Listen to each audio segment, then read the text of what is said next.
Stop being so damn nice. No, I don't know really. I don't really have any complaints.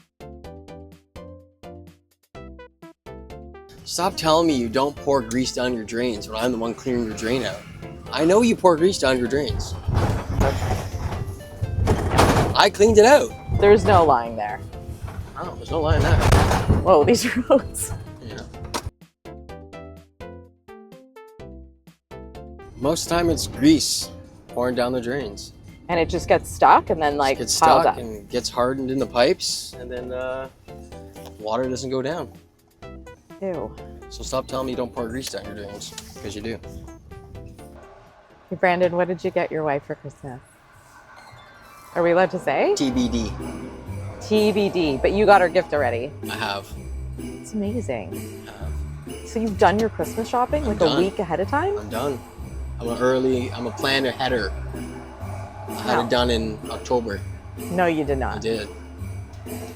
And everyone keeps asking what I got Brooks for Christmas. I keep saying in RRSP. And that is it. He's just not even one yet, so he doesn't know what's going on. Oh my God, he is so hooked up. So Brandon, it's your baby boy's first Christmas. It is. Very first Christmas.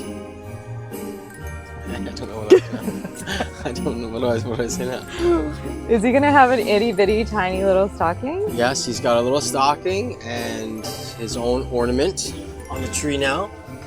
His My wife one every single year, so now I had to start the tradition of getting him one every year. That is so sweet. Oh my gosh. So did you already get it? I did get it. It's a little baby with a little sucky in its mouth. Oh, that's adorable. I love these traditions that you're doing. Thank you. It's amazing. Is this something that you like grew up with? No, I just kind of came up with myself. Wow. Start my own traditions. So how many does your wife have? She has 13 right now. Oh my God. We have a tree full of massive ornaments. Wow. Okay. So men out there, take note. This is great.